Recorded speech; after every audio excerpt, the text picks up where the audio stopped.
Hi everyone, this is CherryEnchantress, and this is your daily dust for Thursday, February 1st.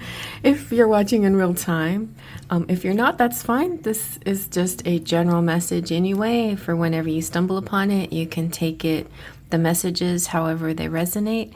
But if you're following me consecutively, thank you so much for that. I want to apologize a little bit of getting these daily dusts out kind of in a strange manner in the past couple of days. I'm going to try to stay consistent. What I like to do is do this a day ahead of time, usually in the early part of the day before, so I can get it out at least by the evening of the day before or midday by the day before. Usually I like to try to get it out by 3 o'clock the day before. That's the general idea.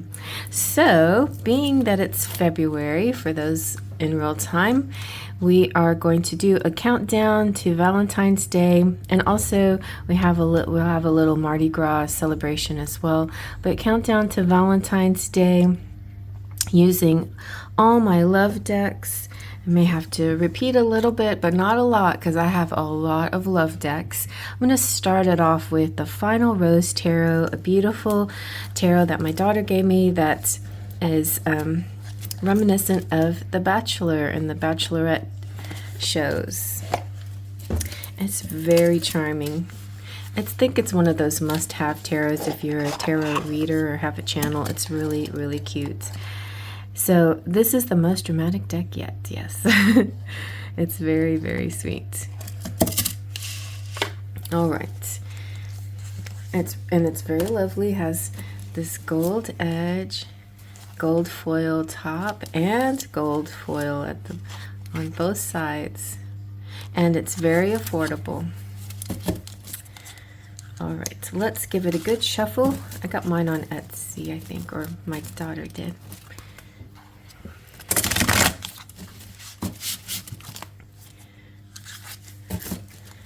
And we're going to do 3 cards for a collective message. So let's pull from the middle. We have, the meathead. He's kind of like the main man, but he's more like buff than an intellectual.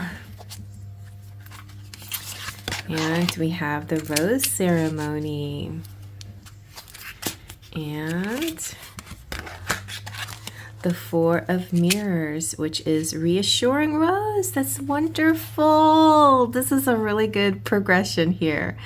So I'm going to zoom in and talk about this, but before I do, I just want to validate the meathead. He doesn't have to be just pure brawn and no brains. This could be somebody who's athletic as well, representing somebody physically fit and attractive. But let's see what it wants to tell us. So it's kind of interesting that the Knight of Mirrors is the meathead, because Knight of Mirrors is the Knight of Swords, which is usually the intellectual. So it could be somebody who is intelligent, very intelligent, but people don't really pay attention to that because they see that he's so strong or so attractive on the outside. But according to this tarot, it says that this dense Casanova isn't the brightest in the bunch, but he's primal masculinity, and his strong, beefy arms certainly feel safe and warm as they wrap around you in protective embrace. His goals are simple: want love, find love. And the charm of his action-oriented ways and simplistic views is easy to fall for. So what you see is what you get. He's handsome and uncomplicated. And basically, this is somebody who just has simple wants and needs. They're really, if you're curious about what they're thinking, it's probably, it's not like real deep. It's just kind of they're just happy to be with you. They're just happy to be in your life and those kinds of things. I feel like with this person, don't read too much into things. Like if you're a person who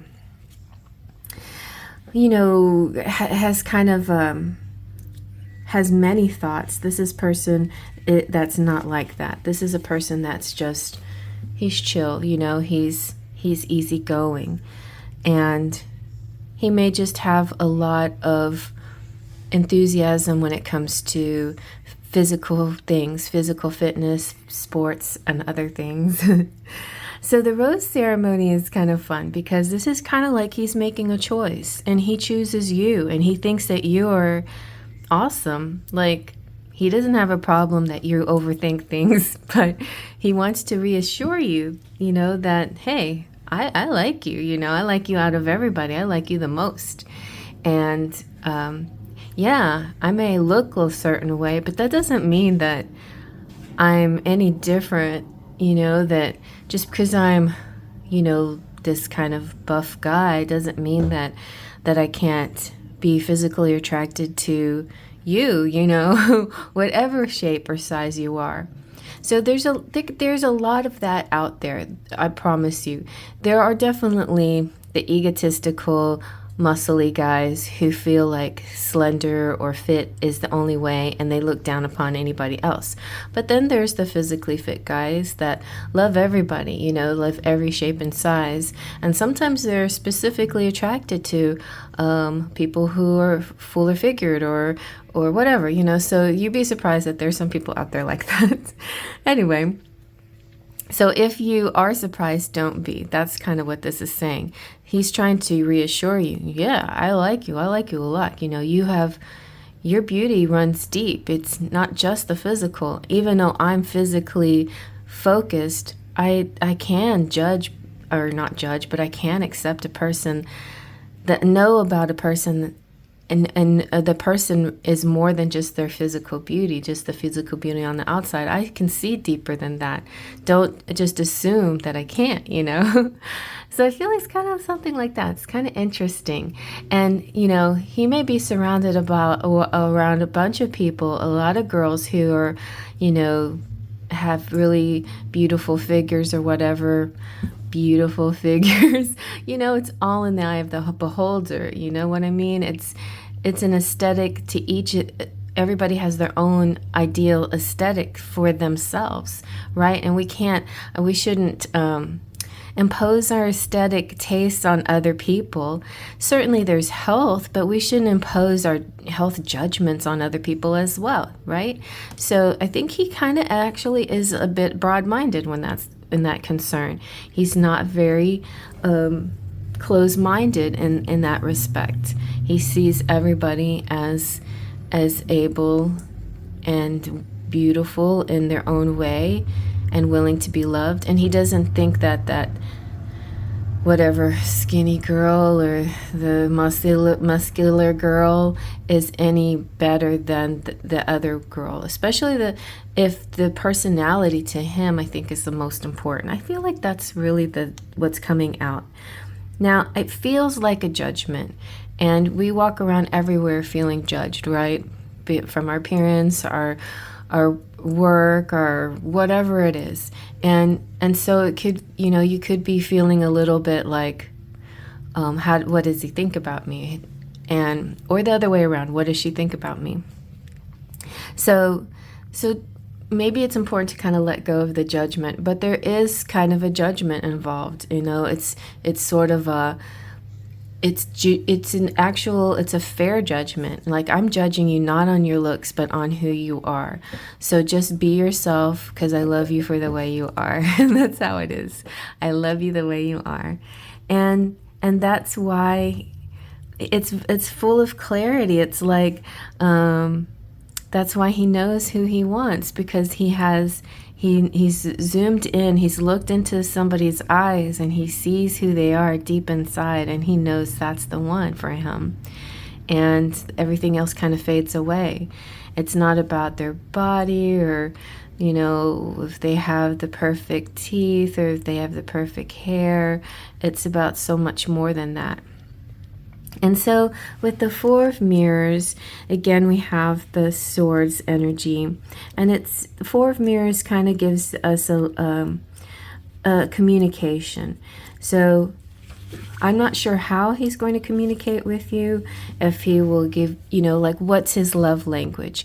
He may be words of affirmation. He may be acts of service. He may be gift giving. He may be spend a lot of time with you, and you're wondering, why is he spending so much time with me? That's his love language. Or, I think I got him also. It's words of affirmation, acts of service. Oh, physical touch is the one that I missed. So physical touch, now that's something like you have boundaries when physical touch is concerned, if you're just flirting or just interested in someone. But once you get past that phase and you start dating, and he's going to be very expressive. He'll be a very great kisser, a hugger. You're going to feel so great wrapped in his arms. He wants to show you how much he cares if he's, that physical touch person. But until then, you have to kind of tune in the other love languages and see which one he shows the most of. And so, the Four of Mirrors is, phew, what a relief. You can relax now. Worrying takes such a toll and causes burnout and exhaustion. It's important to breathe, especially after being embraced and assured that you are exactly where you're supposed to be and your presence is appreciated. Allow yourself the space to take it easy and recharge. You have validation now, so take it in and clear your mind. There are more challenges ahead, and perhaps the toughest one is not allowing it all to get to you. So it's just this resting energy, this confidence, and also like catching his vibe. Like he's chill and you're like, okay, I can be chill too. Like, I like to be chill. I like to just rest in your arms or just hang out, hold hands, or look in your eyes and do simple things like that. I mean, if you like me, I like you, and let's do the simple things in life. Let's just chill together. And I feel like that's what's happening. And it's going to build from here, but your initial connection is going to start this way. So what a sweet reading for I love this. This is kind of like, if you haven't met this person yet, this person's coming through, and they like you, and it's gonna be so nice. And he's so hot. How lucky. Or she's so hot. Put yourself where you see yourself. And it's not a he or she. It's just the energy, right? It definitely doesn't have to be anything about genders either. It could be just the way you feel with a person. Seeing them as maybe too good for you, they're not. Seeing them as too high level, they're not. Or out of your league. Nope, not out of your league. You are totally the one for them. All right, so I hope you like that. Faith, Trust, and Pixie Dust.